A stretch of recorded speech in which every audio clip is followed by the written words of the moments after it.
ನನಗೆ ಸ್ಟೇಜ್ ಮೇಲೆ ಮಾತಾಡಿ ಅಭ್ಯಾಸನೂ ಇಲ್ಲ. ಆ ಟೀಮು ಚೆನ್ನಾಗಿ ಮಾಡಬೇಕು ಅಂತ ಹೇಳಿದ್ರೆ ಮೇಜರ್ ಆಗಿರುವಂಥದ್ದು ಸಪೋರ್ಟು ಬೆನ್ನುಮೂಳೆ ಪ್ರೊಡಕ್ಷನ್ ಹೌಸ್ ಇಷ್ಟು ಸಪೋರ್ಟ್ ಕೊಡ್ತಾ ಇದೆ ಅಂತ ಹೇಳಿದ್ರೆ ಇದನ್ನು ನಾನು ಎಲ್ಲಿ ಸಹ ಎಕ್ಸ್ಪೆಕ್ಟೇ ಮಾಡ್ಕೊಂಡಿರಲಿಲ್ಲ. ಹೊಸ ಪಿಕ್ಚರು ಹೊಸ ಟೈಪ್ನಲ್ಲಿ ನಡ್ಕೊಂಡು ಹೋಗ್ತಾ ಇದ್ದೀನಿ. ಇಷ್ಟು ಬ್ಯಾಕ್ಗ್ರೌಂಡ್ನಲ್ಲಿ ಇಷ್ಟು ಅಂತ ಹೇಳಿದ್ರೆ ಇಲ್ಲ ಈ ಥರ ಮಾಡಿ ಸರಿ ಮಾಡಿ ಈ ಥರ ಕೊಟ್ಬಿಟ್ಟು ಈ ಪಿಕ್ಚರ್ ತುಂಬ ಚೆನ್ನಾಗಿ ಮಾಡ್ತಾ ಇದ್ದೀವಿ. ಇನ್ನೇನು ಹೇಳ್ಬೇಕಾದ್ರೆ picture ನೋಡ್ಬೇಕಷ್ಟೇ. But we are sticking to very basics of the cinema, which is technically new for everyone. Because ಎಲ್ಲರೂ ಇವಾಗ ಮಾಡ್ತಿರೋ ವಾಟ್ ಎವರ್ ಮೇಕಿಂಗ್ ಅಲ್ಲಿ ಬೇಸಿಕ್ಸ್ ಹ್ಯಾವ್ ಬಿಕಮ್ ವಿಯರ್ಡ್, ಹೊಸದಾಗ್ಬಿಟ್ಟಿದೆ ಅದು. So we are sticking to more basics and we are playing with aspect ratios ಜೊತೆ ಆಟ ಆಡ್ತಿದ್ದೀವಿ sir. Aspect ratio basically ನಾವು ಸಿನಿಮಾದಲ್ಲಿ ಚಿತ್ರಮಂದಿರದಲ್ಲಿ ನೋಡೋದೇನಂದರೆ 2.35:1 ವರೆಗೂ ಇರುತ್ತೆ. ಅಂದರೆ ಫುಲ್ ಸ್ಕ್ರೀನ್ ಆಸ್ಪೆಕ್ಟ್ ರೇಷಿಯೋ ಅದು. ಅದನ್ನು ನಾವು 4:3 ನೋಡ್ತೀವಿ. ಬೇಸಿಕಲಿ ನಮ್ಮ 80s 90s ಫಿಲಿಮಲ್ಲಿ ನಾವು ನೋಡ್ತಿದ್ರಲ್ಲ ಸ್ಕ್ರೀನ್ ಎಷ್ಟಿರ್ತಿತ್ತು ಆಫ್ ಆ ಥರ ಅಪ್ರೋಚಲ್ಲಿ ಹೋಗ್ತಿದ್ದೀವಿ. ಆ್ಯಂಡ್ ಸುಮ್ಮನೆ ಏನೋ ಮಾಡಬೇಕು ಅಂತ ಮಾಡಿಲ್ಲ, ಸ್ಟೋರಿ ಡಿಮ್ಯಾಂಡ್ ಮಾಡಿದ್ದಕ್ಕೆ ಟೆಕ್ನಿಕಲಿ ಸ್ಟ್ರಾಂಗ್ ಆಗೋಕ್ಕೆ ಆ ಥರ ಅಪ್ರೋಚಲ್ಲಿ we have approach the film. And narrative first point narrative film. So ಆದಷ್ಟು ನಮ್ಮ ಕ್ಯಾರೆಕ್ಟರ್ ಅವನ ಪರ್ಸ್ಪೆಕ್ಟಿವಲ್ಲಿ ಏನಿರುತ್ತೋ ಅದನ್ನೇ ಹೇಳೋಕ್ಕೆ ಹೊರಟಿದ್ದೀವಿ. And moreover everything is controlled in the film sir. ಕಲರಿಂದ ಹಿಡಿದು ಪ್ಯಾಲೆಟಿಂದ ಹಿಡಿದು ಇವನ್ ದ ಕಾಸ್ಟ್ಯೂಮ್. ಆ್ಯಂಡ್ ಮರ್ತೋದೆ ನಮ್ಮ costume design by Divya Reddy ಅಂತ. She is a very good designer and she has done a fabulous job in the film. So costumes, palette, everything ಪ್ರತಿಯೊಂದು ಕೂಡ very precise ಇರುತ್ತೆ ನಮ್ಮ ಸಿನಿಮಾದಲ್ಲಿ. ನೀವು ನೋಡ್ತಿದ್ರೆ ಸಿನಿಮಾ ನಿಮಗೆ ಫ್ಯೂ ಪಾಯಿಂಟ್ಸ್ ಅಲ್ಲಿ ಅನಿಸ್ಬೋದು. ಕ್ಯಾರೆಕ್ಟರ್ ಬಿಟ್ಟು ನೀವೇನಾದರೂ ಹಿಂದೆ ನೋಡ್ರೆ it's all same, very symmetry ಇರುತ್ತೆ ಸಿನಿಮಾದಲ್ಲಿ. ಆ್ಯಂಡ್ ಎವ್ರಿ ಫ್ರೇಮ್ ಬ್ಯೂಟಿಫುಲ್ ಆಗಿ ಕಾಣುತ್ತೆ. ಎಷ್ಟು ಬ್ಯೂಟಿಫುಲ್ ಅಂದರೆ ಯು ಕ್ಯಾನ್ ಸೇ ಒಂದು ಪೇಂಟಿಂಗ್ ಥರ ಕಾಣುತ್ತೆ ನಿಮಗೆ. That I can guarantee you.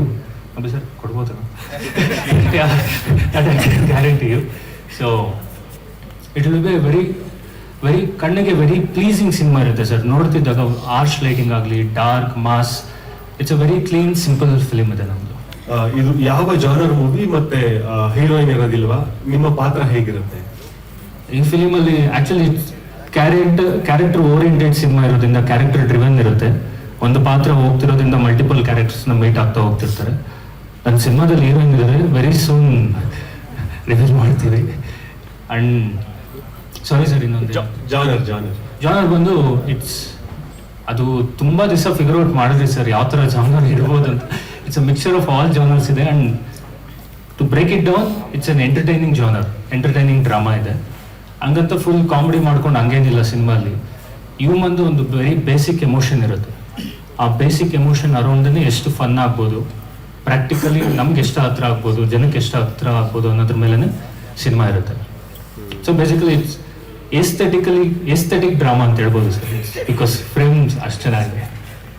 Debut ಮೂವಿನಲ್ಲೇನೆ direction come hero, ತುಂಬಾ ಜನಕ್ಕೆ ಅವಕಾಶ ಸಿಗೋದಿಲ್ಲ, ಸಿಕ್ಕಿದ್ರು ಸಹ ತುಂಬಾ ಅಪರೂಪ.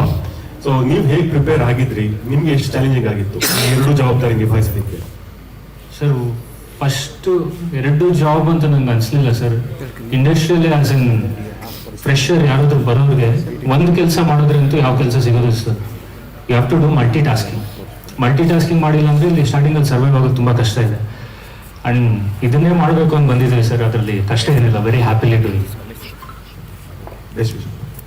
Thank you so much sir. ಸ್ವಾದಿಷ್ಟತೆಯ ಸ್ವಾದ, ತಾಜಾತನದ ಆಹ್ಲಾದ, ಉತ್ತಮ ಆರೋಗ್ಯ ಮತ್ತು ಹೆಚ್ಚಿನ ರೋಗ ನಿರೋಧಕ ಶಕ್ತಿಯ ವೃದ್ಧಿಗೆ ಈಗ ನಿಮಗೆ ಸಿಗುತ್ತಿದೆ ಉತ್ತಮ ಗುಣಮಟ್ಟದ ಪೌಷ್ಟಿಕಾಂಶ. Shri Vaidik millet health mix. ಇದು ಸಿರಿಧಾನ್ಯಗಳ ಸಂಪತ್ತು.